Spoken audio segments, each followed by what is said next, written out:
2.5 గంటల సినిమాలో కేవలం 1 గంట 15 నిమిషాల సినిమా చూసి ఇంటర్వెల్ బ్యాంగ్ పడగానే సినిమా అయిపోయిందనుకుంటే నీ అంతటి అమాయకుడు ఎవరూ ఉండరు. ఇంటర్వెల్ తర్వాతే అసలు సినిమా మొదలవుతుంది. అంతలోనే కన్క్లూజన్కు రావడం ఎందుకు? క్లైమాక్స్ చూడాలి కదా, అప్పుడు తెలుస్తుంది హీరో ఎవరో, విలన్ ఎవరో, విజయం ఎవరిదో, ఓటమి ఎవరిదో. ఇంకా అర్థం కాలేదా? ఇంకాస్త క్లియర్గా చెబుతా వినండి. మహాభారతంలో శకుని పాచికలు పారడం, పాండవులు ఓడిపోవడంతో మహాభారతం ముగిసిపోలేదు. ఆ తర్వాతే అసలు కురుక్షేత్రం మొదలైంది. ఆ యుద్ధంలో కౌరవులు మట్టి కరిచారు, పాండవులు విజయం సాధించారు. సరిగ్గా ఇదే విషయాన్ని వైఎస్ జగన్ తన పార్టీ నేతలకు క్లియర్గా చెప్పుకొచ్చారు. పార్టీ భవిష్యత్తుపై, తన పాత్రపై క్లియర్ కట్టుగా దిశానిర్దేశం చేశారు. శకుని పాచికలనే సబ్జెక్ట్ మహాభారతంలో కేవలం ఇంటర్వెల్ మాత్రమే. నేటి ఎన్నికల భారతంలో కూడా అది ఇంటర్వెల్ మాత్రమే. అసలు సినిమా ముందుంది. శిశుపాలుడి పాపాలు పండినట్టు చంద్రబాబు పాపాలు పండుతాయని పార్టీ విస్తృత స్థాయి సమావేశంలో వైఎస్ జగన్ అన్నారు. ఎక్కడ ఓటమి కలిగిందో అక్కడి నుండి తిరిగి మొదలుపెట్టు. ఓటమి అంటే వాయిదా పడ్డ గెలుపు మాత్రమే. ఇదే విషయాన్ని సూటిగా సుత్తి లేకుండా చాలా స్పష్టంగా చెప్పారు వైఎస్ జగన్. ఇది కదా ఒక దమ్మున్నోడి మాట, ఇది కదా ఓ కలేజా ఉన్న లీడర్ మాట, ఇది కదా ఒక నికార్సైన నాయకుడి మాట. పార్టీ విస్తృత స్థాయి సమావేశంలో జగన్ ఏమన్నారు, ఆయన కాన్ఫిడెన్స్ లెవెల్స్ ఏ స్థాయిలో ఉన్నాయో ఓ 10 పాయింట్లలో చెబుతాను వినండి. పాయింట్ నెంబర్ 1, శిశుపాలుడి పాపాలు పండినట్టు చంద్రబాబు పాపాలు మోసాలు పండుతున్నాయి. ఇది దమ్మున్నోడి మాట. పాయింట్ నెంబర్ 2, రాజకీయ కురుక్షేత్రంలో శకుని పాచికలనే సబ్జెక్ట్ కేవలం ఇంటర్వెల్ మాత్రమే. ఇది ధైర్యం ఉన్నోడి మాట. పాయింట్ నెంబర్ 3, నాటి భారతంలో శ్రీకృష్ణుడు తోడున్న మాయా జోదంలో పాండవులు ఓడిపోయారు. ఇది నీతి ఉన్నోడి మాట. పాయింట్ నెంబర్ 4, ధర్మం, విశ్వసనీయత, నిజాయితీ తాత్కాలికంగా ఓడిపోవచ్చు కానీ తప్పకుండా గెలుస్తాయి. ఇది నిజాయితీ ఉన్నోడి మాట. పాయింట్ నెంబర్ 5, ఎన్ని కష్టాలు ఎదురైనా పార్టీ జెండా మోసిన ప్రతి ఒక్క కార్యకర్తకు అండగా ఉంటా. ఇది నికార్సైన నాయకుడి మాట.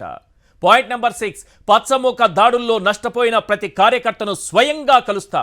ఇది నిజమైన నాయకుడి మాట. పాయింట్ నెంబర్ 7, వయసుతో పాటు పోరాడే సత్వ ఉంది. పోరాటంలో మీ జగన్కు సాటి లేరు. ఇది కలేజా ఉన్నోడి మాట. పాయింట్ నెంబర్ 8, కులం, మతం, పార్టీ చూడకుండా మనం చేసిన మంచి ప్రతి గడపలో పదిలంగా ఉంది. ఇది రియల్ లీడర్ మాట. పాయింట్ నెంబర్ 9, 99% మేనిఫెస్టోను అమలు చేసిన పార్టీగా మన రికార్డును ఎవరూ టచ్ చేయలేరు. ఇది విజనరీ లీడర్ మాట. పాయింట్ నెంబర్ 10, నేడు ఓటమి పాలైన ప్రతి ఒక్కరూ అర్జునుడి మాదిరిగా తిరిగి విజయం సాధిస్తారు. ఇది కాన్ఫిడెన్స్ ఉన్నోడి మాట.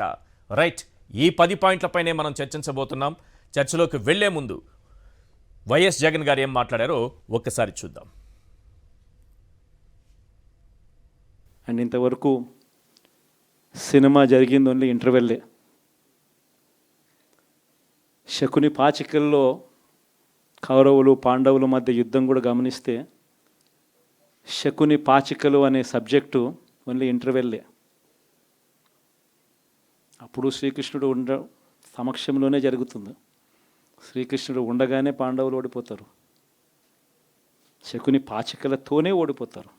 ఎప్పుడైనా కూడా మంచే గెలుస్తుంది, ధర్మమే గెలుస్తుంది, విశ్వసనీయతే గెలుస్తుంది, న్యాయం, నిజం గెలుస్తుంది, ధర్మమే గెలుస్తుంది. మనం ధర్మం వైపునే ఉన్నాం, ధర్మంగానే రాజకీయాలు చేశాం, విశ్వసనీయతతోనే రాజకీయాలు చేశాం, తలెత్తుకొని ఉండే మాదిరిగానే రాజకీయాలు చేశాం. తల దించుకొని పోయే రాజకీయాలు ఎప్పుడూ చేయలేదు. ఒక అర్జునుడు మాదిరి గెలిచి వస్తాడు, ప్రజలు ఆశీర్వదిస్తాడు. కాబట్టి ప్రతి ఒక్కరు ఇది గుర్తుపెట్టుకోండి. రైట్, రాజకీయ కురుక్షేత్రంలో శకుని పాచికలు అనే సబ్జెక్ట్ కేవలం ఇంటర్వెల్ మాత్రమే.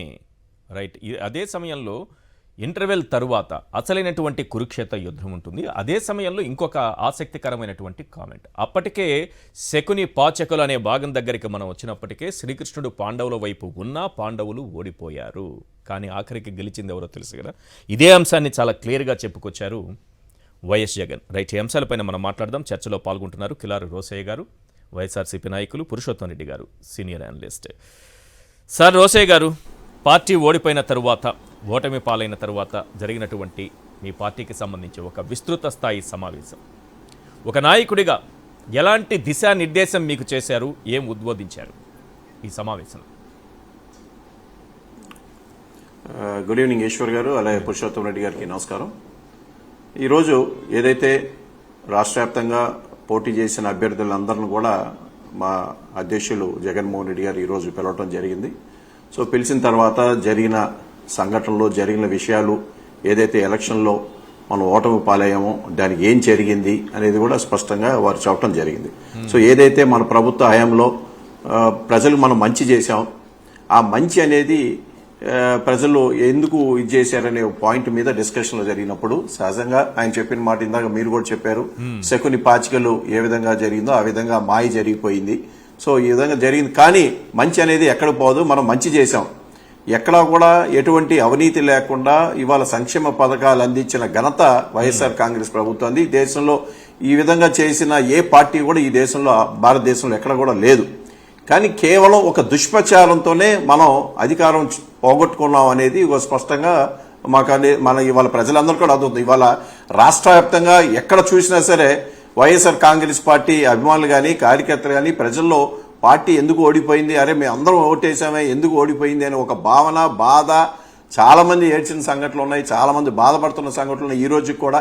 కానీ ఏ మాయ జరిగింది అనేది ఒక చర్చ జరుగుతూ ఉంది. సో దీంట్లో రకరకాల కారణాలు ఉండొచ్చు. బట్ ఏదేమైనా సరే ప్రజా తీర్పు మనం శిరోధార్యంగా పాటించాల్సిన అవసరం ఉంది కాబట్టి పాటించాం. కానీ మనం చేసిన మంచి ఎక్కడికి పోదు అనేది ఒక బలమైన నమ్మకం ఇవాళ ప్రతి వైఎస్ఆర్ కాంగ్రెస్ పార్టీ కార్యకర్తల, నాయకులు, మా అధ్యక్షుల దగ్గర నుంచి కింద వరకు కూడా ఉన్నది.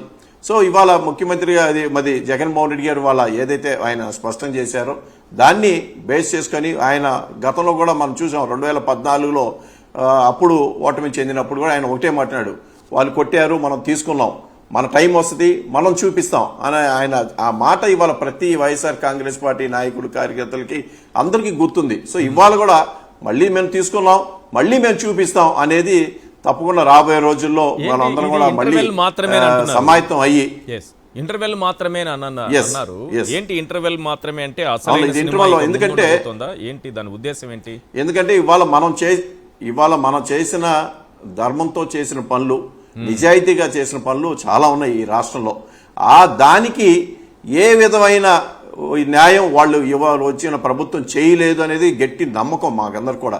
రేపు చూడబోతున్నాం. ఎందుకంటే రేపు వాళ్ళ ప్రభుత్వం వాళ్ళకి వచ్చింది, వాళ్ళకి టైం ఇవ్వాలి, వాళ్ళు ఏ విధంగా పనిచేస్తారో మనం చూడబోతా ఉన్నాం. ఎందుకంటే జగన్మోహన్ రెడ్డి గారు చేసినంత మంచి చంద్రబాబు నాయుడుకి ఏ రోజు కూడా ఆ క్రెడిట్ లేదు.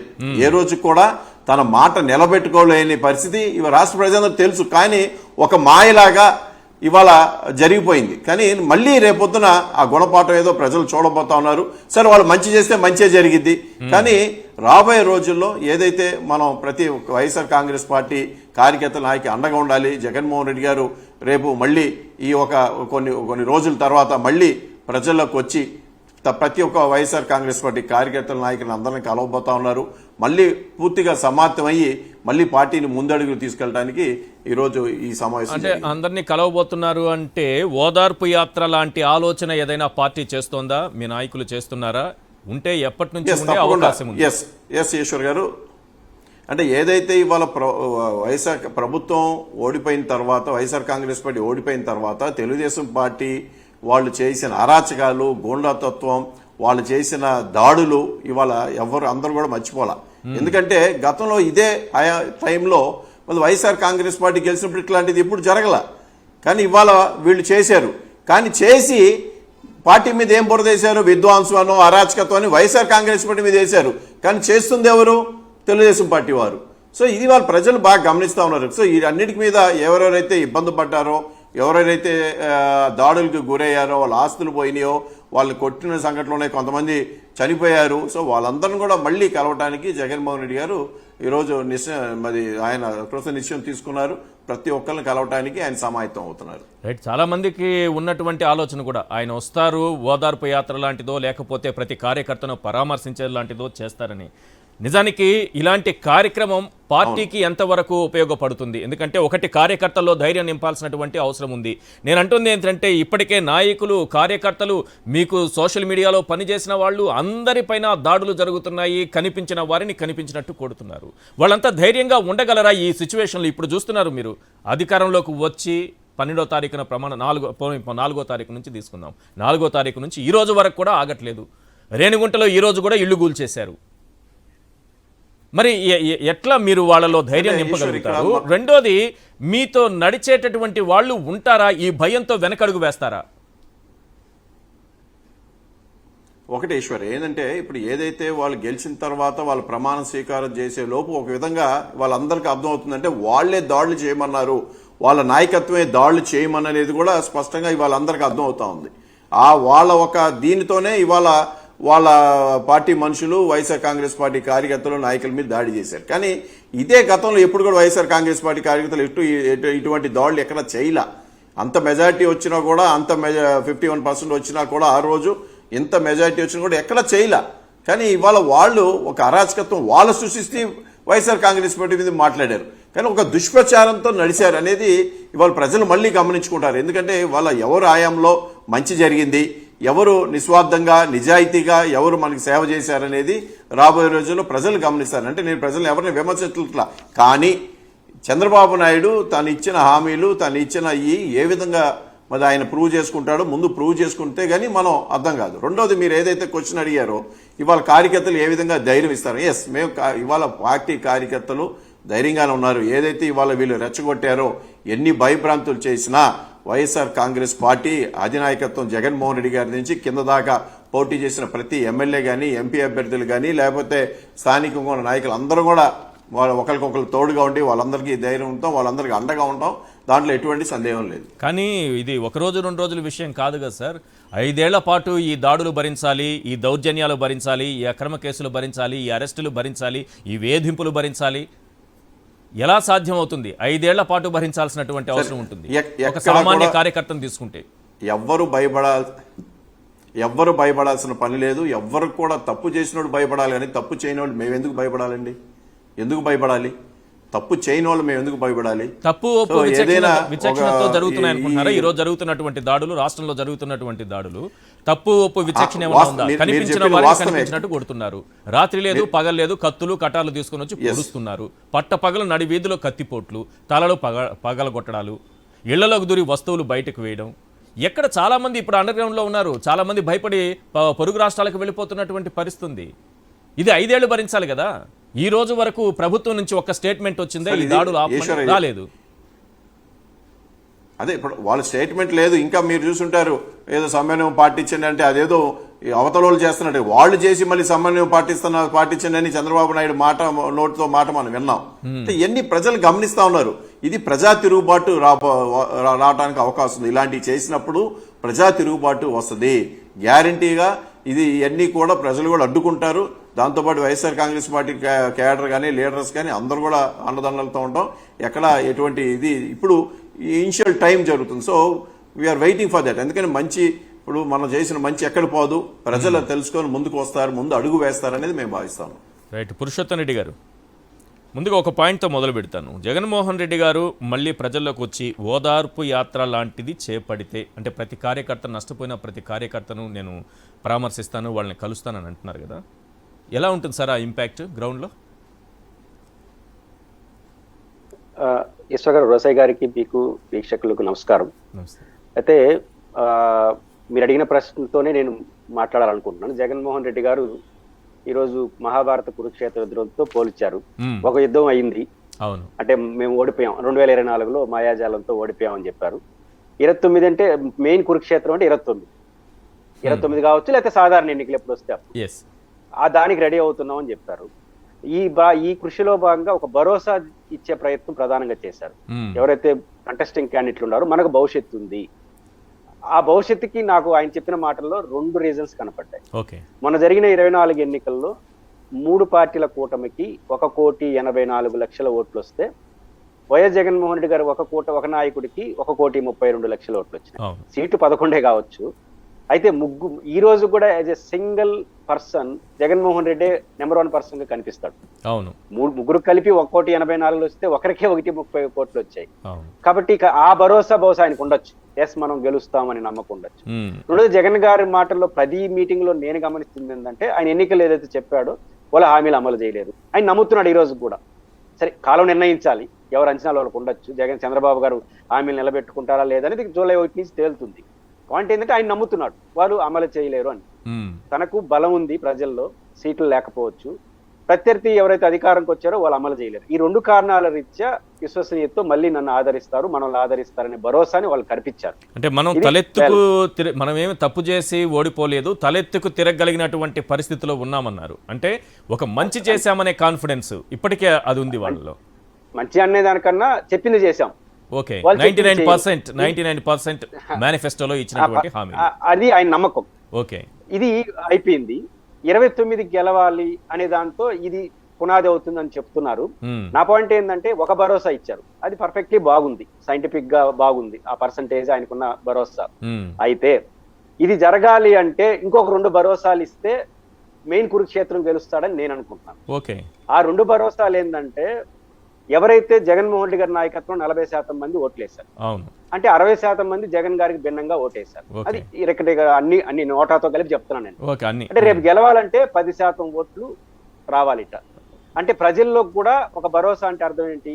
ప్రజల్లో కూడా అనేక కారణాలు ఇచ్చే ప్రభుత్వం పట్ల నెగిటివ్ అభిప్రాయం ఉంటుంది. అవును, ఆ ప్రజలకి ఒక మెసేజ్ ఇవ్వాలి. అంటే ఒక ఆలోచించిన ప్రజలకి దానికి భిన్నంగా ప్రభుత్వం చేసినప్పుడు ఎక్కడైనా మిస్ఫేర్ అయిన అంశాలు నేను మళ్ళీ రీకలెక్ట్ చేసుకుంటాము అంటే ఈ 10% ప్రజలకు చెప్పాల్సిన అవసరం అంటారా? నాకు అక్కడ ప్రజలకు కూడా భరోసా ఇవ్వాలి. ప్రజలకంటే ప్రజలకు ఓట్ వేయాల్సింది. అంటే కొన్ని అంశాల భిన్నంగా స్పందించుంటారు. ఆ భిన్నంగా కొన్ని కోరికలు ప్రజలకు ఉంటాయి.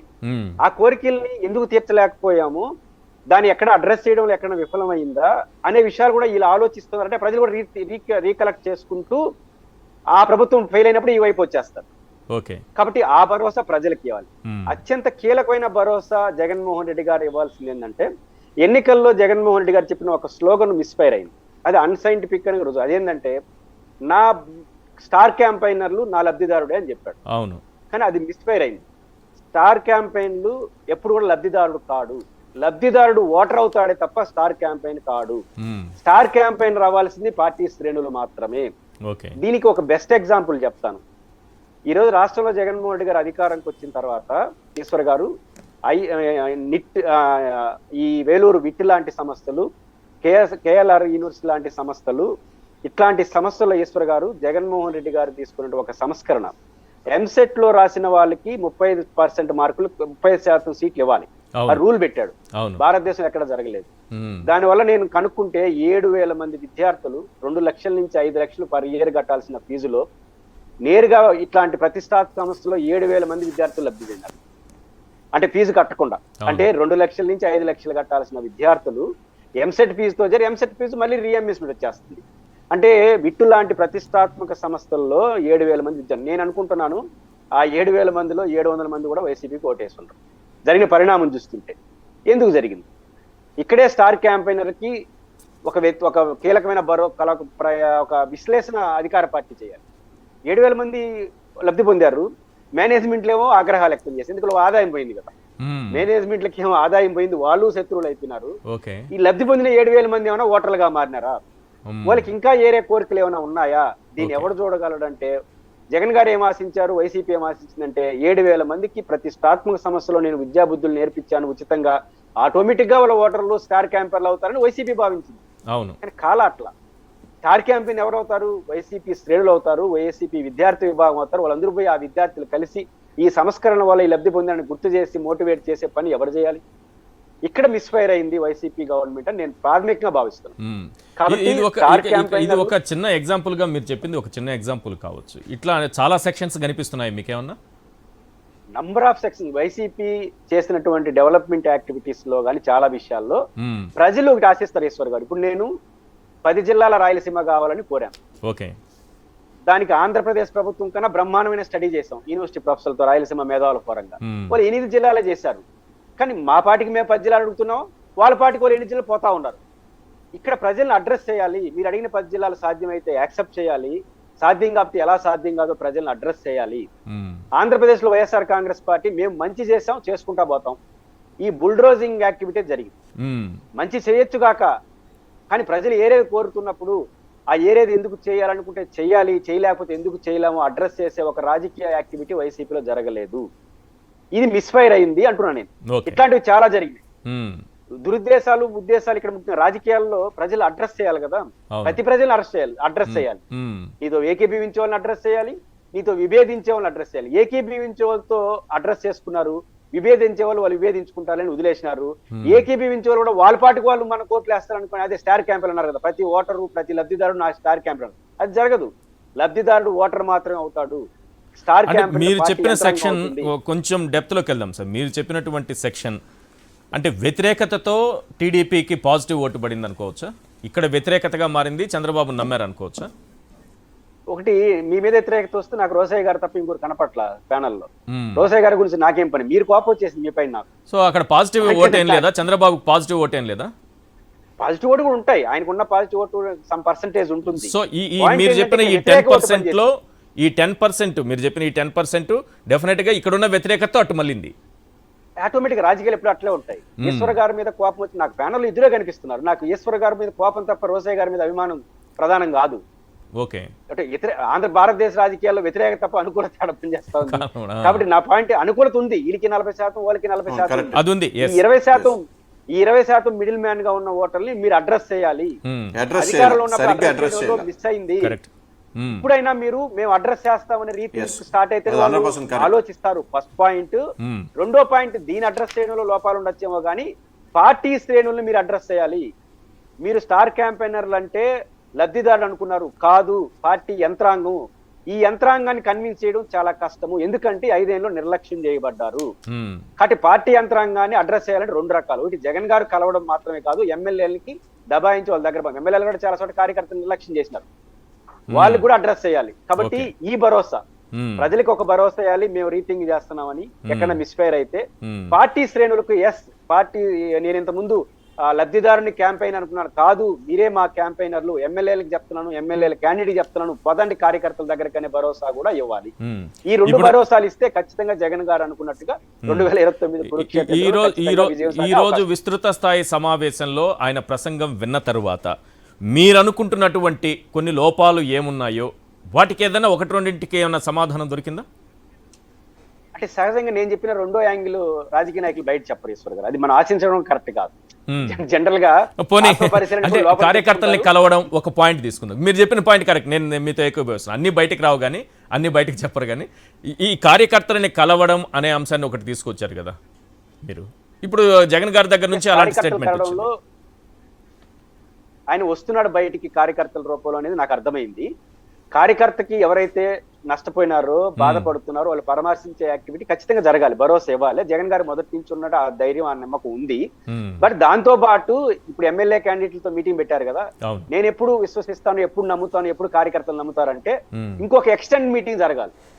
ఇప్పుడు ఉదాహరణకు మేయర్లు, జడ్పీ చైర్మన్లు, జడ్పీలు, కార్పొరేటర్లు వీళ్ళందరూ నా దృష్టిలో రోసయ్య గారు అంగీకరించకపోవచ్చు కానీ ఎమ్మెల్యే నిర్లక్ష్యానికి గురయ్యారని నేను నమ్ముతున్నాను. ఈ బ్యాచ్ వీళ్ళందరితో కూర్చుంటే అదే భరోసా. అప్పుడు నేను నమ్ముతా జగన్ గారిని చెప్పడం జరిగింది. రోసయ్య గారు చాలా మంచి పాయింట్స్ తీసుకొచ్చారు పురుషోత్తం రెడ్డి గారు. ఈ రోజు లేదు పురుషోత్తం గారు చెప్పింది చాలా కరెక్ట్. ఈ రోజు ముఖ్యమంత్రి జగన్మోహన్ రెడ్డి గారు కూడా తీసుకొచ్చారు ఇవాళ ఆ పాయింట్. మీరు క్లియర్ గా వెళ్ళండి కిందకి, మనల్ని నమ్ముకున్న పార్టీ కార్యకర్తలు, ఎంపీటీసీలు, సర్పంచ్లు, మేయర్లు, లేకపోతే కార్పొరేటర్స్ వీళ్ళందరూ ఉన్నారు, వీళ్ళందరూ కూడా భరోసా ఇవ్వండి అని ఈ రోజు చెప్పడం జరిగింది. సో ఏదైతే మీరు అన్నారో అది క్లియర్ కట్. మనం పురుషోత్తం రెడ్డి గారు చెప్పింది చాలా కరెక్ట్. నేను other side of the coin ఇంకోటి చెప్పగలను. ఎందుకంటే ఈ రాష్ట్రంలో జగన్మోహన్ రెడ్డి గారు వచ్చినాక ఈ రాష్ట్రానికి ఒక బలమైన పునాదులు జగన్మోహన్ రెడ్డి గారు వేయగలిగారు. కానీ చంద్రబాబు నాయుడు వేయలేడు. 2014 నుంచి 2019 వరకు చంద్రబాబు నాయుడు వేయలేపాడు ఈ రాష్ట్ర అభివృద్ధికి. జగన్మోహన్ రెడ్డి గారు బ్రహ్మాండంగా చేశారు విద్య మీద కానీ, వ్యవసాయం మీద కానీ, ఆరోగ్యం మీద కానీ, ఇన్ఫ్రాస్ట్రక్చర్ డెవలప్మెంట్. కానీ ఇది మేము ప్రజల్లోకి అడ్రస్ గా తీసుకెళ్లేకపోయాం. ఆయన వాళ్ళు కార్యకర్తలు లేదని ఒక పాయింట్. నేను other side of the coin మీరు ప్రజల్లోకి తీసుకెళ్లలేకపోయామని చెప్పిన పాయింట్ కరెక్ట్. నేను దానికి మీరే మాట్లాడచ్చు. ప్రజల్లోకి తీసుకెళ్లలేకపోయామనే పాయింట్ కరెక్ట్. అదే సమయంలో మీరు చేసిన మంచి పైన ఒక దుష్ప్రచారం, విష ప్రచారం జరుగుతున్నా దాన్ని ఎదుర్కోలేదో లేకపోతే ఖండించలేదో, వాటిని ప్రజల్లోకి తీసుకెళ్లడంలో విఫలమయ్యారో అక్కడ కూడా తేడా కొట్టింది. అదే నేను చెప్తున్నా. ఇప్పుడు ఏదైతే ఈ రాష్ట్ర అభివృద్ధికి ఒక బలమైన పునాదులు జగన్మోహన్ రెడ్డి గారు వేశారో దాన్ని మనం సరిగా అడ్రస్ చేయలేకపోయాం, పబ్లిక్ లో ఇంజెక్ట్ చేయలేకపోయాం. At the same time opposition party వాళ్ళు బలంగా వాళ్ళ యొక్క దుష్ప్రచారాన్ని ప్రజల మీద రుద్దారు. వాళ్ళు దాన్ని నమ్మి ఓటు వేయటం జరిగింది. ఎక్కడ మనం ఈ మన అధికారం పోగొట్టుకోవడం జరిగింది. సో ఇక్కడ అడ్రసింగ్ టు ద పబ్లిక్ అనేది మనం కొద్దిగా మిస్ అయ్యాం. సో మనం మంచి చేసాం, మన ఓట్లు ఎక్కడ పోతాయి అని మన నమ్మకం, జగన్మోహన్ రెడ్డి గారి నమ్మకం. కానీ అది ఏమైంది, అక్కడ వాళ్ళకి సరిగ్గా మనం అడ్రస్ చేయకపోవటం, వాళ్ళకి సరిగ్గా ఇంజెక్ట్ చేయకపోతే ఇవాళ లిటరసీ రేట్ పెంచాలి, పిల్లలు బాగా చదువుకోవాలి, కుటుంబం అభివృద్ధి సాధించాలి. వాళ్ళ కుటుంబం అభివృద్ధి సాధిస్తే పిల్లోడు చదువుకొని మంచి ఉద్యోగం సాధిస్తే ఈ రాష్ట్రం మొత్తం అభివృద్ధి సాధిస్తుంది. ఎక్కడ అక్షరాస్యత ఎక్కువ ఉంటే ఆ రాష్ట్రం అభివృద్ధి సాధిస్తుంది అనే ఒక మెసేజ్ ఇవాళ రేర్గా తీసుకెళ్ళాం. కానీ అది బలంగా తీసుకెళ్ళాలి. రెండోది, ఏదైతే ఇవాళ ఇంకా వ్యవసాయ రంగంలో కానీ, లేకపోతే ఆరోగ్య రంగంలో కానీ, లేకపోతే ఇవాళ ప్రతి గ్రామంలో సెక్రటరియట్లు కానీ, హెల్త్ క్లినిక్లు కానీ, రైతు భరోసాలు కానీ, లేకపోతే స్టేట్లో మళ్ళీ పోర్ట్స్ డెవలప్మెంట్ కానీ, లేకపోతే మెడికల్ కాలేజెస్ కడతాం కానీ, ఇన్ఫ్రాస్ట్రక్చర్ డెవలప్మెంట్ మీద మనం చాలా పెట్టాం. But we are not able to bring it to the public కి మనం ఇంజెక్ట్ చేయలేకపోయాం. అక్కడ కొద్దిగా మనం వెనకబడిపోవటం వల్ల వాళ్ళ దుష్ప్రచారం, వాళ్ళు 24 గంటలు చంద్రబాబు నాయుడుకున్న ఒక అలవాటు ఏంటంటే ఒక అబద్ధాన్ని కోట్ల సార్లు, లక్షల సార్లు మాట్లాడతాడు, అదే పనిగా మాట్లాడతాడు. కానీ ఏ సామాన్యుడు, ఏ మానవుడు కూడా ఎవరు ఒక అబద్ధాన్ని మాక్సిమం ఆ రోజుకి ఆ రోజు మాట్లాడతాడు, రెండోసారి మాట్లాడలేడు. కానీ చంద్రబాబు నాయుడుకి వెనతో పెట్టిన విద్య ఏంటంటే ఒక అబద్ధాన్ని పదే వాళ్ళ కేడర్కి చెప్పి, వాళ్ళ లీడర్కి పాస్ చేసి, వాళ్ళ చేత కూడా చెప్పించి రాష్ట్రం మొత్తం ఒక దుష్ప్రచారం చేస్తాడు. అది బలంగా తీసుకెళ్తాడు. అది మనం చేయలేకపోయాం. మనం చేసిన మంచిని బలంగా తీసుకెళ్ళలేకపోయాం. అదే డిఫరెన్స్. కాదు, చెప్పారు, బాగా చెప్పారు సార్. చంద్రబాబు నాయుడు గారు ఒక కియాని తీసుకొచ్చి, అది కూడా మేక్ ఇన్ ఇండియాలో భాగమో అదేదో ప్రాజెక్ట్లో భాగంగానో ఏదో మోడీ గారు చలువుతో అక్కడి నుంచి ఆయన మాట్లాడి తీసుకొచ్చిందని కియా తెచ్చానని చంద్రబాబు నాయుడు గారు పబ్లిసిటీ ఇచ్చుకున్నారు. ఒక కియాకే ఆయన అన్నిసార్లు నేను కియా తెచ్చా దానివల్లే కొన్ని కోట్ల ఉద్యోగాలు వచ్చినట్లు ప్రొజెక్ట్ చేసుకుంటే, మీరు 130 భారీ ప్రాజెక్టులు తెచ్చి 13 సార్లు కూడా చెప్పలేదు. 13 సార్లు కూడా చెప్పలేదు. 130 భారీ ప్రాజెక్టులు తెచ్చి ఇన్ని లక్షల ఉద్యోగాలు ఇచ్చి మనం ఎంప్లాయ్మెంట్ ఎంత ఇచ్చామో ఒక్క కియాకి ఎన్నిసార్లు చెప్పుకుంటే మీరు ఎన్నిసార్లు చెప్పాలి? ఎందుకు చెప్పలేదు? సో ఎక్కడ కొద్దిగా మనకి ఒక మీడియా ప్రెజెంటేషను ఇది మనకి సరిగ్గా లేకపోవడం వల్ల మనం ఫెయిల్ అయ్యాం. మీరు 130 భారీ ప్రాజెక్టులు తేవడం కంటే కూడా 13 భారీ ప్రాజెక్టులు తెచ్చి 130 సార్లు చెప్పుంటే ప్రజలు నమ్మేవాళ్ళు. దానికి ఓటేస్తారు, వాస్తవాలకు ఓటేరు. మనం ఏం పబ్లిసిటీ ఇవ్వాలి, ఏం అబద్ధాలు చెప్పాలి, ఎలా వాళ్ళని ఆకట్టుకోవాలి, రోజు విష ప్రచారం పక్కనోళ్ళ పైన ఎలా చేయాలి, ఈ రాజకీయం మీరు చేయలేకపోయారు. మీరు ఎంతసేపు మంచి చేశాం, మంచి చేస్తే ఓటు పడుతుంది, మేము చేసినటువంటి మంచి మమ్మల్ని గెలిపిస్తుంది, ప్రతి ఇంటికి మంచి వెళ్ళింది, మంచిని మంచిగా చేశారు సార్. రాజకీయాన్ని రాజకీయంగా చేయలేకపోయారు. అవును. సో ఇకనైనా సరే రాజకీయాన్ని రాజకీయంగా చేయటం నేర్చుకోగలిగితే వైఎస్ఆర్సీపీ చాలా త్వరగా కోలుకుంటుంది అనిపిస్తోంది నాకు. వాస్తవం ఈశ్వర్ గారు, జగన్మోహన్ రెడ్డి గారు వాళ్ళు అదే చెప్పడం జరిగింది. మనం మంచి చేసాం, ఆ మంచి వల్ల మనకు ఓటు పడిద్దని భావించాం. కానీ దుష్ప్రచారంతో మనల్ని వాళ్ళు సాధించగలిగారు. కాబట్టి దాన్ని మనం సరిగ్గా అడ్రస్ చేయాలి. ఆ సరిగ్గా అడ్రస్ చేస్తూ మన కేడర్ని మనం కాపాడుకుంటూ మళ్ళీ మనం బలం పుంజుకుంటాం, దాంట్లో ఎటువంటి సందేహం లేదని వారు చెప్పడం జరిగింది. రైట్. ఒక్క మాట చెప్తాను సార్. నేను జగన్మోహన్ రెడ్డి గారు మాట్లాడుతూ అయ్యన్న పాత్రుడు చాలా దారుణంగా ఆయన గురించి మాట్లాడారు. నేను ఎందుకంటే వాళ్ళ ఆలోచన విధానం ఎలా ఉంది అని చెప్పటం కోసం, ఈ 5 ఏళ్ల పాటు మీరు కార్యకర్తలను కాపాడుకోవాలి, నాయకుల్ని కాపాడుకోవాలన్నాను కదా. అంతేకాదు ఇక్కడ జగన్మోహన్ రెడ్డి గారు కూడా చాలా జాగ్రత్తగా ఉండాలి, ధైర్యంగా నిలబడాలి. ఈ రెండు కూడా జరగాలి.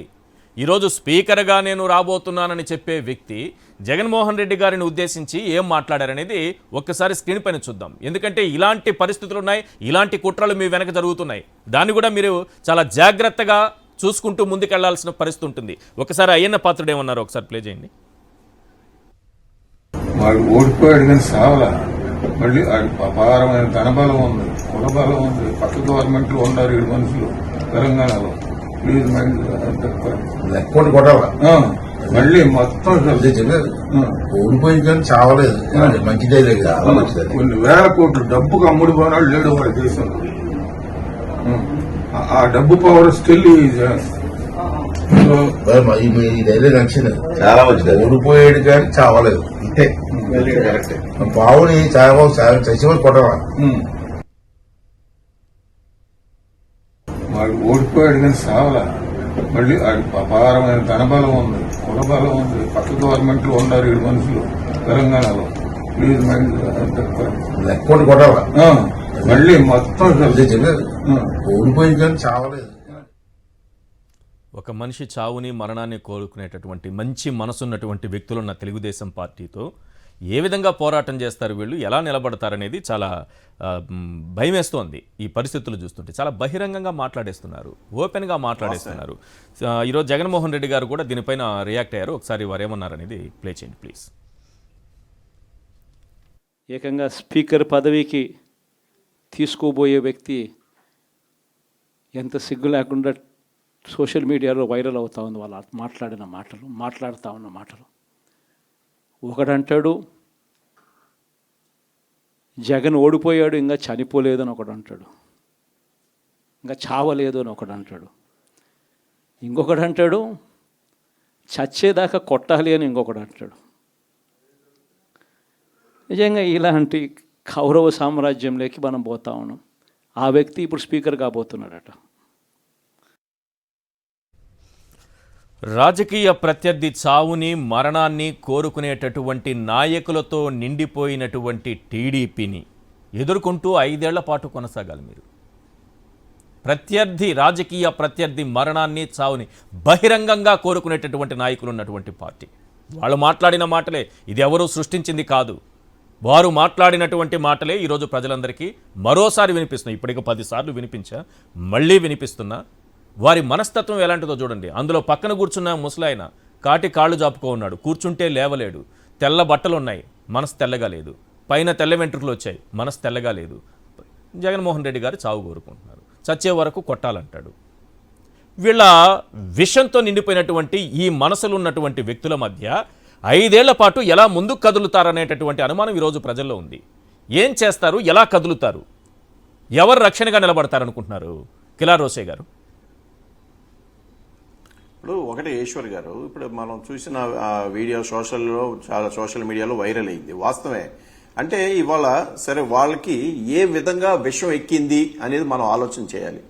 ఇవాళ చంద్రబాబు నాయుడు వాళ్ళ వర్గం గాని వాళ్ళు ప్రతి ప్రజల్లో విషయాన్ని ఇంజెక్ట్ చేశారు, పెద్ద ఎత్తున విషయాన్ని ఇంజెక్ట్ చేశారు. జగన్మోహన్ రెడ్డి గారి మీద ఒక పెద్ద ఎత్తున విషయాన్ని ఎక్కించారు. సో వాళ్ళ మైండ్స్ అన్ని ఆ విధంగా కొలైడ్ అయిపోయినాయి. అన్లెస్ రేపొద్దున పరిపాలన విధానంలో మళ్ళీ వాళ్ళు ఏం చేస్తారనేది జరిగే దాన్ని బట్టి రేపొద్దున ఈ విషయం పెరిగిద్దా తగ్గిద్దా అనేది కూడా రేపొద్దున అర్థమైంది. సో జగన్మోహన్ రెడ్డి గారి మీద ఒక విషయం, ఇప్పుడు ఆయన ఏదైతే ఈ రాష్ట్ర అభివృద్ధికి పునాదులు వేశాడో, ఈ రాష్ట్రానికి మంచి చేశాడో, కొన్ని కోట్ల మంది లక్షల మందికి ఆయన మంచి చేశాడు, ఎన్నో కుటుంబాలకి వాళ్ళ ఆర్థిక పరిస్థితిని మెరుగుపరిచాడు, ఈ దేశంలోనే పావర్టీ డిక్లైనేషన్ లో ఆంధ్ర రాష్ట్రం నంబర్ 1 స్థాయికి తీసుకెళ్లారో, ఇలాంటిది ప్రజలకి కనబడలా.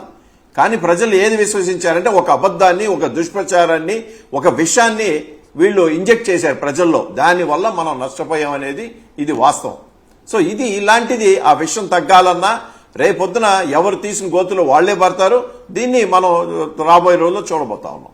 రైట్, ఒక కాలర్ ఉన్నారు జైకర్, గుంటూరు జిల్లా నుంచి. జైకర్ గారు ఏం చెప్పాలనుకుంటున్నారండి? ఈరోజు జగన్మోహన్ రెడ్డి గారు తన పార్టీకి చేసినటువంటి దిశానిర్దేశం పైన ఏమన్నా మాట్లాడాలనుకుంటారా? ఈ రోజు అందరికీ నమస్కారం అండి. అక్కడ కిల్లర్ రోషయ్య గారికి అట్లాగే పురుషోత్తం రెడ్డి గారికి. సార్ ఇప్పుడు అక్కడ ఎంత చక్కగా మాట్లాడారంటే జగన్మోహన్ రెడ్డి గారు, ఆయన ప్రజలకు ఏం చేశారో అవన్నీ వివరిస్తూ మళ్ళీ మనం అర్జునుడిలాగా రావడానికి అత్యంత అవకాశాలు ఉన్నాయని చెప్పి చాలా కేటగారికల్ గా చెప్పారు. ఇక్కడ నాకు నేను మొత్తం ఆ ప్రసంగాన్ని మొత్తాన్ని ఆద్యంతం విన్నానండి. విన్న దగ్గర ఆ ఆద్యంతం విన్న దాంట్లో నాకు ఒకే ఒక్క చోట జగన్మోహన్ రెడ్డి గారు మాట్లాడిన మాటకి చప్పట్లు కొట్టారు. అది ఎక్కడంటే కార్యకర్తలను ఉద్దేశించినప్పుడు మాత్రమే చప్పట్లు కొట్టారు.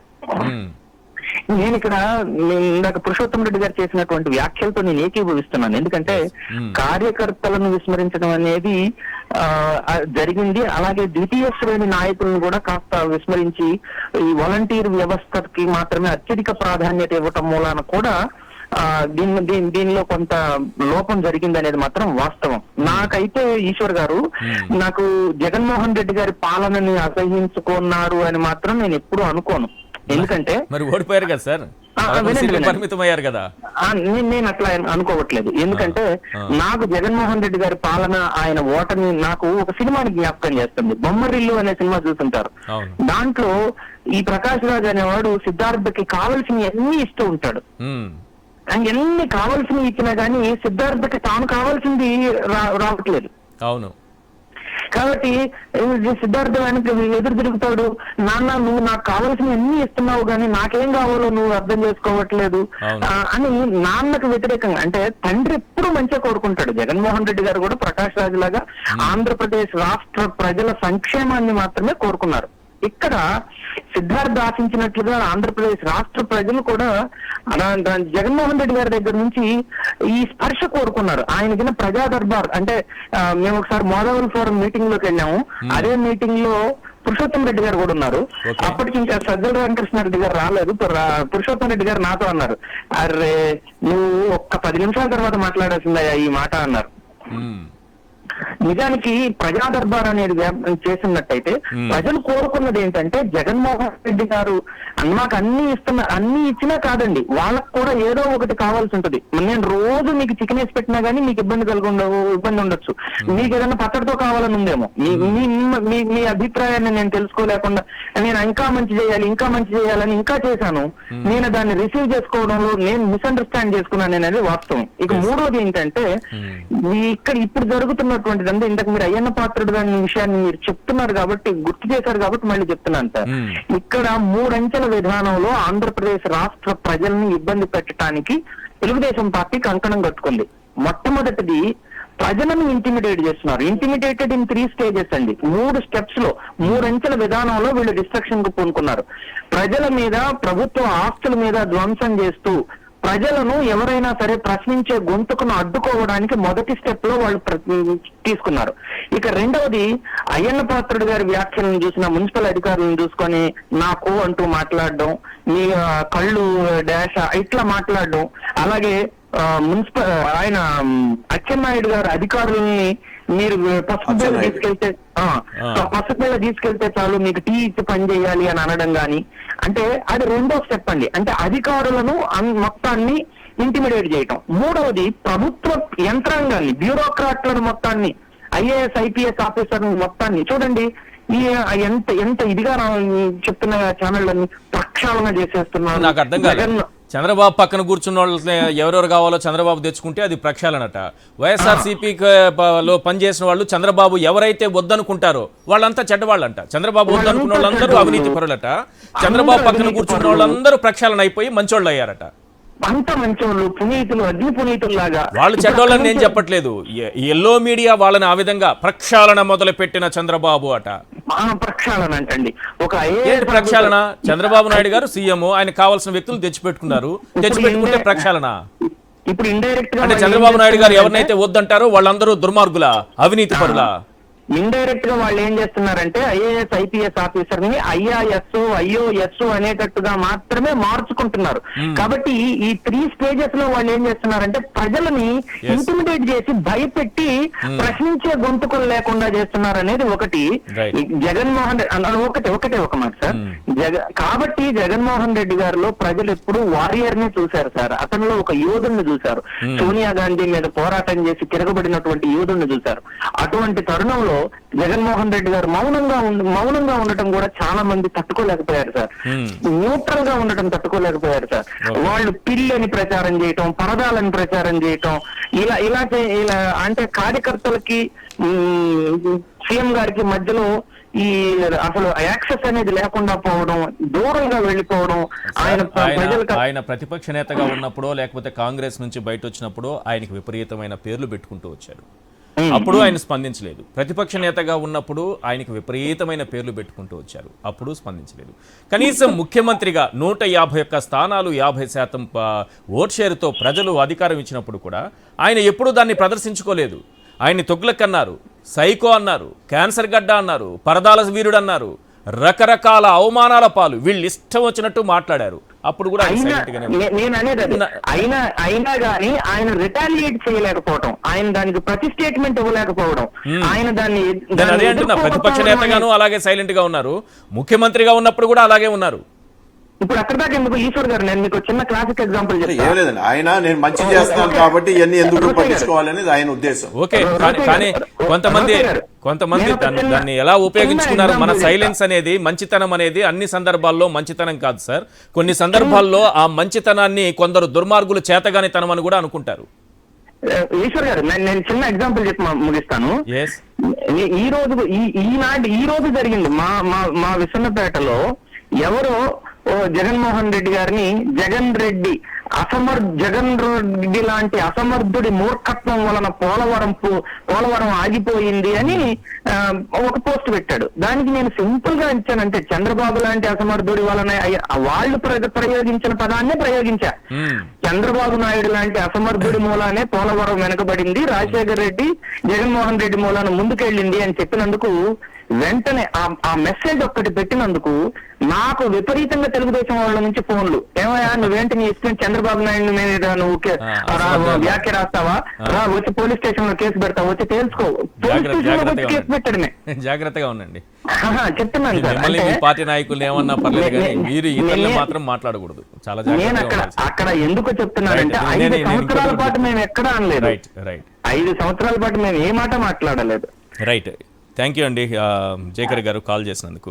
ఎస్ పురుషోత్తం రెడ్డి గారు, ఏంటి ఈ రకమైనటువంటి బెదిరింపులు, ఈ రకమైనటువంటి హెచ్చరికల నేపథ్యంలో జగన్మోహన్ రెడ్డి గారు ఇంకో మాట కూడా అన్నారు, మనం ఇలాంటి కౌరవుల సభలోకి వెళ్ళి చేసేది కూడా ఏమీ ఉండదు, పెద్దగా దీనివల్ల ప్రయోజనం కూడా ఏమీ ఉండదు, ఈ రకంగా నన్ను మాట్లాడుతున్నారు, వాళ్ళ మధ్య కౌరవ సభలో ఏదో చేయగలుగుతామనే నమ్మకం నాకు లేదు అన్నారు. ఎలా చూడాలి ఈ పాయింట్ని?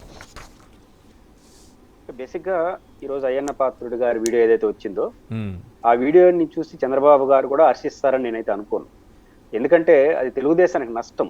ఇట్లాంటి వీడియోలు, ఇట్లాంటి మాటలు ఆ పార్టీకి కూడా చాలా తీవ్రమైన, జేసీ ప్రభాకర్ రెడ్డి గారిది అది కూడా ఉందిగా, ఎవరైనా కావచ్చు. బేసిక్ గా ఇట్లాంటి వ్యాఖ్యలు ఎవరు చేసినా వారికి నష్టం తప్ప లాభం రాదు. కాబట్టి చంద్రబాబు నాయుడు గారు ఇట్లాంటి వ్యాఖ్యల్ని హర్షిస్తారని నేను అనుకోను. బేసిక్ గా నేను అనుకుంటుంది, ప్రజలతో ఉన్న వాళ్ళకి ప్రజలే కాపాడుకుంటారు. అది చరిత్రలో ఏ నాయకుడి కన్నా రుజువు అయింది.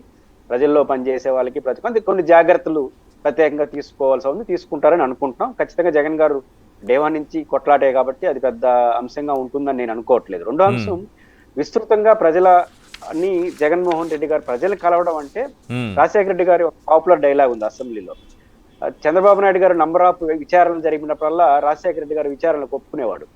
అప్పుడు చంద్రబాబు గారు ఇన్ని విచారణలు నువ్వు ఒప్పుకుంటున్నావు అంటే తప్పు చేసినావు రాజశేఖర రెడ్డి అని అంటున్నప్పుడు రాజశేఖర రెడ్డి గారు ఇచ్చిన సమాధానం ఈ రోజు వైసీపీకి చాలా ఇంపార్టెంట్. రాజశేఖర రెడ్డి గారు ఏమంటారంటే, నేను తప్పు చేశానని కాదు చంద్రబాబు నాయుడు గారు, నేను నిజం చేశానని ప్రజలు కూడా అనుకోవాలి, నేను అనుకోవడం కాదు, ప్రజలు అనుకోవాలంటే ఎప్పుడు కూడా విచారణ చేసి నేను నిజాలు చెప్పాలి జనానికి, కాబట్టి ప్రజలు అనుకోవడం కోసం నేను విచారణకు ఆదేశిస్తున్నాను, నీకు భయపడి కాదు అంటాడు. ఇప్పుడు ఆ ఉదాహరణ ఎందుకు చెప్తానంటే, ఒక పాపులర్ ఒక మంచి ఉదాహరణ, ఇప్పుడు చంద్రబాబు నాయుడు గారు మనం ఫీల్డ్ గుడ్ ఫ్యాక్టరీ ఎప్పుడు పోకూడదు రాజకీయ నాయకుడికి. జగన్ గారు విస్తృతంగా జనాన్ని మాత్రమే కాదు పెద్దలను కూడా కలవాలి. నేను ఒక ఉదాహరణ చెప్తాను. ఇప్పుడు ఉండవల్లి అరుణ్ కుమార్ గారు మొదటి నుంచి తెలుగుదేశానికి భిన్నమైన వ్యక్తే, గట్టిగా మాట్లాడినాడు, కానీ ఆయన 1 గంట మాట్లాడినాడు చంద్రబాబు నాయుడు గారు ముఖ్యమంత్రిగా ఉన్నప్పుడు. కానీ 5 ఏళ్ల కాలంలో జగన్మోహన్ రెడ్డి గారు ఇప్పుడు ఆయన కలిసాడో లేదు నాకు తెలియదు, ఈయన పిలిచాడో లేదు నాకు తెలియదు. పాయింట్ ఏంటంటే, అంటే ఒక వ్యక్తులు ఒక ఇంపార్టెంట్ పర్సన్స్ తో యాక్సెస్ లోకి రావడం అనేది సమాజానికి గుడ్ ఫీలింగ్ ఇస్తుంది. వాళ్ళు వచ్చేస్తే ఏదో చెప్పేస్తారని చంద్రబాబు గారికి తెలియదా ఉండవల్లి అరుణ్ కుమార్ గారు నాకు భిన్నమైన వ్యక్తి అని? అవి చూసేవాళ్ళు అనుకుంటారు, అయ్యా ఉండవల్లి అరుణ్ కుమార్ గారిని కూడా కలిశాడు చంద్రబాబు అంటారు. ఇక్కడ సమస్య ఏంటంటే, మార్గదర్శి విషయంలో కావచ్చు, చాలా విషయాల్లో జగన్మోహన్ రెడ్డి గారికి సానుకూలంగా ఉన్నారు. అప్పుడు ఆయన కలిసిన విషయం కూడా నిన్న నాతో ఇంటర్వ్యూలో కూడా చెప్పారు ఉండవల్లి గారు. విభజన చట్టం అది బిల్లు, అది అసలు చట్టం కాదు, ఆ రోజు పాస్ కాలేదు, దానిపైన మీరు కోర్టులో కేసు వేయండి, సుప్రీం కోర్టులో నేనుంటాను దీనిపైన అని అడగడానికి వెళ్ళారట. నేను మాట్లాడేవారు వెళ్ళాడు. పాయింట్ ఏంది ఇక్కడ గమనించాలి. కరెక్ట్ మీరు చెప్పిన పాయింట్. విభజన చట్టం పైన కోర్టుకు వెళ్ళని చంద్రబాబు నాయుడు గారు కలిశారు కానీ అవును, కోర్టుకి వెళ్ళిన జగన్ గారు కలవాల. అంటే ఉండవల్లి గారిని అరుణ్ కుమార్ గారి కోరిక తీర్చిన మార్గదర్శి విషయంలో ఉండవల్లి అరుణ్ కుమార్ గారి కోరిక తీర్చాడు. విభజన చట్టంలో కోరిక తీర్చని చంద్రబాబు నాయుడిని కలవగలిగినాడు కానీ కోరికను తీర్చిన జగన్మోహన్ రెడ్డి గారిని కలవలేకపోయాడు. అంటే ఫీల్ గుడ్ ఫ్యాక్టర్ అంటాను. ప్రజలు కూడా అనుకోవాలి మమ్మల్ని అందరినీ జగన్ కలుస్తున్నారు. అంటే ఆ మార్పు మాత్రం ఖచ్చితంగా జగన్ మాయా చిత్రాన్ని ఒకటి అట్లా అట్లా అట్లా చూపించాలి కనీసం. మాయ కాదు అరుణ్ కుమార్ గారు లాంటి కలవడం అని అంటే తెలుసు వాస్తవం. కలవడం వరకు ఓకే, మనకు కలవడం వరకు మామూలు జనం ఏమనుకుంటారు, ఓహో ఏదో జరిగిపోతుంది అనుకుంటారు. అక్కడ కలవడం ఎందుకని మీలాంటి వాళ్ళని అలాంటి వాళ్ళకి తెలుస్తుంది. అది నేను అంటున్నది, అది దాన్ని మాయ అంటున్నా అంతే. రైట్, మీరేం చెప్తారు సార్?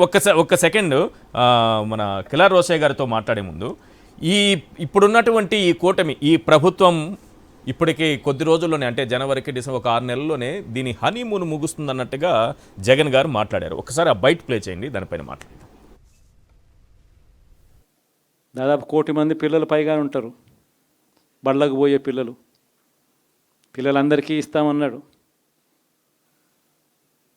అమ్మఒడి కింద వాళ్ళ పథకం ఏదైతేనే దాని కింద 15,000 అని చెప్పి ఆ తల్లులకు 15,000 కోట్లు దానికి వెయిట్ చేస్తూ ఉన్నారు. ఇవన్నీ వెయిట్ చేస్తూ ఉన్నారు. ఇవన్నీ ఏవి కూడా అడుగులు ముందును పడని పరిస్థితి. ఇవన్నీ కూడా డిసెంబర్ జనవరికి వచ్చేసరికి అన్నీ కూడా ఊపందుకుంటాయి, వేడందుకుంటాయి. హనీమూన్ పీరియడ్ అనేది ఆగిపోతుంది. వైఎస్ఆర్ కాంగ్రెస్ పార్టీ చేయాల్సిన పనులు చెప్తా ఉన్నా. ఈ ఓడిపోయాము అన్న ఈ భావన మనసులో నుంచి తీసేయండి. మనం చేసిన మంచి ప్రజల్లో ఇంకా ఉంది, ప్రతి ఇంట్లో గుర్తుంది, ప్రతి కుటుంబంలోనూ మనం చేసిన మంచి ఎక్కడికి పోలేదు. ప్రతి ఇంటికి మనం తలెత్తుకొని పోగలుగుతాం, తల దించుకొని కాదు. రోసయ్య గారు, మీరు అధికారంలోకి వచ్చుంటే అంటే జగన్మోహన్ రెడ్డి గారు చెప్పిన దాని ప్రకారమే రైతు భరోసా, అమ్మఒడి, మత్స్యకార భరోసా, విద్యా దీవెన, వసతి దీవెన ఇవన్నీ కూడా ఇప్పటికే బటన్లు నొక్కే కార్యక్రమంలో బిజీగా ఉండేవాళ్ళు. రేపు 1వ తారీఖు నుంచి అసలు విషయం మొదలవుతుంది అనుకోండి. ఏంటి ఒక 6 నెలల్లోనే హనీమూన్ ముగుస్తుందని ఎలా అనుకుంటున్నారు? ఎందుకు అనుకుంటున్నారు? అంటే ఎలక్షన్ ఇప్పుడే వాళ్ళు ప్రమాణ స్వీకారం చేశారు కాబట్టి వాళ్ళకి ఆ టైం ఇవ్వాలి కాబట్టి. ఎందుకంటే మనం ఇమీడియట్ గా ఇప్పుడు మనం ఏదన్నా ఓకే 6 నెలల్లో వీళ్ళ హనీమూన్ ముగుస్తుందనేటటువంటి ఆలోచన ఎందుకు వచ్చింది? అంటే 6 నెలల లోపల అంటే ఎందుకు వచ్చిందంటే ఇవాళ ఈ ప్రభుత్వం కొనసాగించితే వైఎస్ఆర్ ప్రభుత్వం కొనసాగిస్తే ఈ పార్టీ విద్యా దీవెన, వసతి దీవెన, ఇప్పుడు అమ్మఒడి, తర్వాత రైతు భరోసా, ఈ 4 టకటకటగా అయిపోయేది 4-5. సో ఇది ఇప్పటికి ఈ ప్రభుత్వం వచ్చిన తర్వాత వీళ్ళు దాన్ని ఇంకా కన్సిడరేషన్ లోకి తీసుకురావాలా. రేపు 1వ తారీఖు మళ్ళీ వాళ్ళు ఏదైతే పెన్షన్ విధానం ఉంది, అమ్మఒడి ఎంతమంది పిల్లలుంటే అంతమందికి ఇస్తా అని చెప్పి వాళ్ళు పబ్లిక్ గా చెప్పారు. సో ఇవన్నీ they have to keep there word. ఇవాళ మేము ఏదైతే మా ముఖ్యమంత్రిగా ఉన్నప్పుడు జగన్మోహన్ రెడ్డి గారు ఏదైతే మాట ఇచ్చారో ఆ మాట అనుగుణంగా ఆయన పనిచేయడం జరిగింది. ఇవాళ వీళ్ళు పనిచేయాలి. వీళ్ళు ఏదైతే మాట ఇచ్చారో ఆ మాట అనుగుణంగా వీళ్ళు పనిచేస్తారో లేదో మనం వేచి చూడాలి. అది హనీమూన్ పీరియడ్. ఎందుకంటే వాళ్ళు ఏ విధంగా ప్రజల్ని దుష్ప్రచారంతోనో లేకపోతే వాళ్ళు హామీలు ఇచ్చారో ఆ హామీలు నిలబెట్టుకోవాల్సిన ఆవశ్యకత ఉంది. సో ఆ honeymoon period we are going to see it. అందుకని 6 నెలల టైంలో ఏదైతే ఇవాళ జగన్మోహన్ రెడ్డి గారు గతంలో చెప్పినవన్నీ వెంటనే మొదలు పెట్టేసి ఆయన అధికారం వచ్చిన నెల నుంచి అన్ని మొదలు పెట్టేశారు. కానీ చంద్రబాబు నాయుడు గతంలో మీరు చూడండి 2014లో ఆయన అధికారం వచ్చిన తర్వాత చాలా రోజులు ఆపేసి ఆఖరి 6 నెలల ముందు నిరుద్యోగ భృతి గాని లేకపోతే ఏదైతే రైతు రుణమాఫీ 82,000 కోట్లది 15,000-14,000 కోట్లకి కుదించడం, లేకపోతే అక్క చెల్లెములకి డాక్టర్ రుణమాఫీ అని చెప్పాడు, రూపాయి కూడా రుణమాఫీ చేయాల. ఇట్లా ఎన్నో ఉదాహరణలు ఉన్నాయి చంద్రబాబు నాయుడికి. సో ఎప్పుడు కూడా చెప్పిన టైంకి చేసే అలవాటు అతను లేదు. ఏదో మాయా మసీదులు చేసి ఏదో తప్పుదారి పట్టించి కొత్త ఈ స్కీములు తీసుకొచ్చి ఏదో జరిగిపోతుంది ఈ రాష్ట్రంలో అని చెప్పి ప్రజల్ని దృష్టిని అటు మరిచి ఇవన్నీ కూడా ఎగ్గొట్టే రకం చంద్రబాబు నాయుడు. సో అందుకనే గెస్టేషన్ పీరియడ్ అనేది ఈ డిసెంబర్ జనవరి దాకా 6 నెలలు చూస్తే మీరు తెస్తే ఢిల్లీలో జోలు బట్టి అడుక్కున్నట్టు, చంద్రబాబు నాయుడు గారు తెస్తే విజన్తో డబ్బులు తీసుకొచ్చినట్టు, ఆయన్ని చూసి ఢిల్లీలో ఉండేటటువంటి ఆర్బీఐ కానీ ఎవరైనా కానీ అలా వచ్చి ఇలా అప్పులు ఇచ్చేస్తున్నట్లు 1వ తేదీకి 10,000 కోట్లు కావాలని రామోజీరావు గారి వాళ్ళు సారీ రామోజీరావు గారి పత్రిక వారు లేరు కదా వాళ్ళు పాపం ఈనాడు. ఈనాడు దినపత్రిక ఇవాళ ఈశ్వర్ గారు ఒకటి సార్ 1వ తేదీకి 10,000 కోట్లు వినాలి point వినాలి వినాలి 1వ తేదీకి 10,000 కోట్లు కావాలంట చంద్రబాబు నాయుడు గారికి. అన్ని రకాల పింఛన్లకు కలిపి 4,408 కోట్లు కావాలట. సమీకరణ యత్నాల్లో అధికారులు ఉన్నారట. ఇప్పటికే 6 నెలలకు 47 కోట్లకే అనుమతి, 47,000 కోట్లకే అనుమతట. 22,000 కోట్ల బహిరంగ మార్కెట్లో రుణం తీసుకునే అవకాశం చంద్రబాబుకు ఉందట. మరి మీరు తీసుకుంటే మంగళవారం వచ్చేసింది, జోలి బట్టి అడుక్కుంటున్నారు, ఇన్ని రాశారు. ఇప్పుడు పేదలకి వాళ్ళకి ఇచ్చినటువంటి హామీలు నెరవేర్చండి అయ్యా బాబు. జీతాలు, విశ్రాంత ఉద్యోగుల పింఛన్లు 1వ తేదీ జీతం ఇస్తానన్నారు కదా, అది అన్ని రకాల పింఛన్లు కలిపి ఇంత ఉంది అంటే 10,000 కోట్లు కావాలి మాకు, ఇప్పుడు ఎక్కడి నుంచి తేవాలి అంటున్నారు. మీరు చేస్తే తప్పు, వాళ్ళు చేస్తే ఒప్పు. ఏంటిది అసలు అవుతుందా? ఈ 10,000 కోట్లు ఈ ఒక్క నెలకే ఇంత అంటే 6 నెలలకి ఏంటి పరిస్థితి? జగన్మోహన్ రెడ్డి గారు అప్పు తీసుకొస్తుంటే అప్పుల మీద అప్పులు చేస్తున్న జగన్ మరో శ్రీలంక మరో ఇదని చెప్పి ఆ రోజు దుష్ప్రచారం చేశారు. ఇవాళ ఈనాడు పేపర్ లాస్ట్ పేజ్ లో చూడండి, వచ్చే మీరు అన్నట్టుగా 22,000 కోట్లు ఆల్రెడీ మోడీ గారి ప్రభుత్వం అనుమతి ఇచ్చేసింది అన్నట్టుగా రాశారు. అసలు చూడండి ఓటింగ్ లోనే ఎంత డిఫరెన్స్ అంటే ఆల్రెడీ మోడీ గారు అనుమతి ఇచ్చేశారు, రేపు ఆగస్టు లోపల 22,000 కోట్లు తీసుకుంటానికి అని చెప్పి అంటే ఫేవర్ గా రాశారు. అదే జగన్మోహన్ రెడ్డి గారు రాశారు 10,000 కోట్లకి ఏం మాట రాయాలి ఇప్పుడు? 10,000 కోట్లకి ఏం మాట రాయాలి? మరో అదే సార్, వాళ్ళు ఉన్న ఎల్లో మీడియా వాళ్ళకి అనుగుణంగా వాళ్ళు అట్లా రాసుకుంటారు. మనమేమో ప్రజలు ఇప్పుడు ఏదైతే జగన్మోహన్ రెడ్డి గారు తీసుకొచ్చేది సంక్షేమ పథకాలు బట్టలు నొక్కడానికి నేరుగా వాళ్ళ ఖాతాలు ఇవ్వడానికి చేస్తా ఉన్నారు.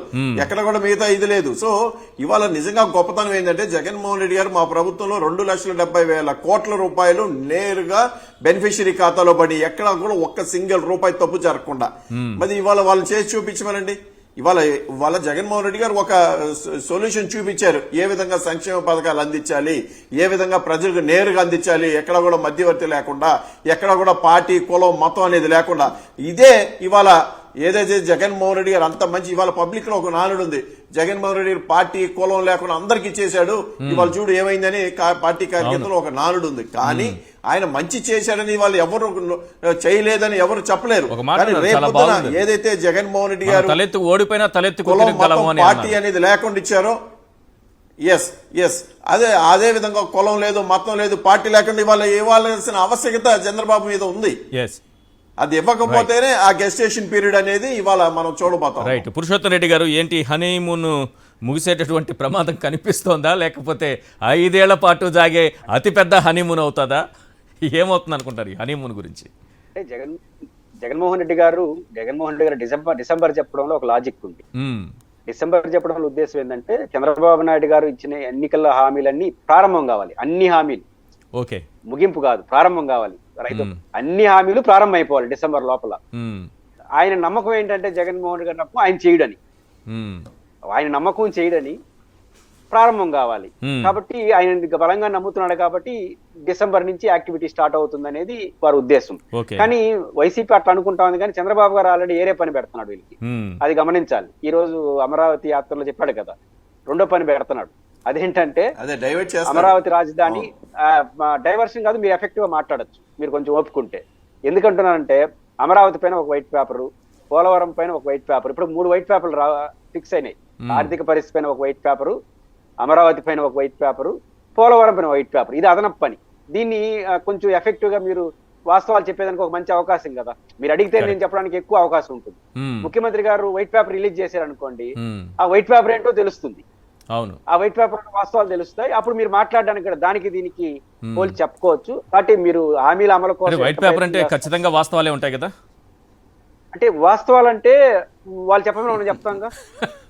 నాకు అందుకే వైట్ పేపర్ అంటే ఇక్కడ ఎందుకు ఈ వైట్ ఏమో అనుకున్నా. ప్రశ్న ఈశ్వర్ గారిది కావచ్చు, కానీ సమాధానం నాకు కూడా ఉంటుంది కదా. నా ఇష్టం ప్రశ్నలు వేసి నేను ఇష్టం సమాధానం చెప్తాను కదా, ప్రజలు రెండే వింటారు కదా. అదే అందుకే వైట్ పేపర్ అంటే దాంట్లో వాస్తవాలు పూర్తిగా ఉంటాయా? వాస్తవాలు ఉంటే వాళ్ళకి మంచిది. వాస్తవాలు ఇంకా దీన్ని ఎగ్గొట్టడం కోసం చేస్తే మీరు ఈజీగా చెప్పవచ్చు కదా. నా పాయింట్ అంటే చంద్రబాబు నాయుడు గారిని చూసి మీరు కొన్ని నేర్చుకోవాలి వైసీపీ వాళ్ళు. అసలు మీరు ఫస్ట్ వైట్ పేపర్ రిలీజ్ చేసి ఉండాలి 19లో రియాలిటీస్. పోనీ మీరు ఆయన చెప్పినట్టు చేస్తున్నారు. డిసెంబర్లోగా సంతోషించండి. స్టార్ట్ కావాల్సినవన్నీ ఒకసారి చదివి వినిపించేస్తా ప్రజలందరికీ. తర్వాత టైం కూడా అయిపోవచ్చింది. మెగా డిఎస్సిపై మొదటి సంతకం అయిపోయింది. వృద్ధాప్య పెన్షన్ 4,000, జూలైకి అయితే 7,000 ఇవ్వాలి. దివ్యాంగుల పెన్షన్ 6,000, 18 ఏళ్ళు నిన్న ప్రతి మహిళకు 1,500, పండుగ కానుకలు, ఆర్టీసీ బస్సులో ప్రతి మహిళకు ఉచిత ప్రయాణం, యువతకు 20 లక్షల ఉద్యోగాలు, నిరుద్యోగులకు నెలకి 3,000 రూపాయల నిరుద్యోగ భృతి, తల్లికి వందనం కింద ప్రతి తల్లికి ఉన్నటువంటి ప్రతి బిడ్డకి 15,000, ప్రతి రైతుకు 20,000, వాలంటీర్లకు 10,000 గౌరవ వేతనం, అందుబాటులో ఉచిత ఇసుక, పేదల ఆకలి తీర్చే అన్న క్యాంటీన్లు, భూ హక్కు చట్టం, ప్రతి ఇంటికి ఉచిత కుళాయి, బీసీ రక్షణ చట్టం, ఇవన్నీ ఓకే. బీసీలకు 50 ఏళ్లకే పెన్షన్, ప్రతి పేదవాడికి 2 సెంట్ల ఇళ్ల స్థలం, పెళ్లి కానుక కింద 1 లక్ష, విదేశీ విద్య, పోలవరం ప్రాజెక్టు పూర్తి, సాగునీటి ప్రాజెక్టులు కూడా పూర్తి చేస్తామని చెప్పారు సార్. చూద్దాం, చాలా ఉన్నాయి కదా మీరు అన్నట్టుగా. ఈ హనీమూన్ డిసెంబర్ వరకు పెట్టుకున్నారని అంటున్నారు. వాస్తవానికి వారు చేయాలి, ప్రజలకు మంచి జరగాలని మనం అందరం కోరుకుందాం. Thank you so much sir చర్చలో పాల్గొన్నందుకు. పురుషోత్తం రెడ్డి గారు, కిలార్ రోసయ్య గారు. ఇది వాళ్ళ చర్చా కార్యక్రమం. చూస్తూనే ఉండండి సాక్షి టీవీ.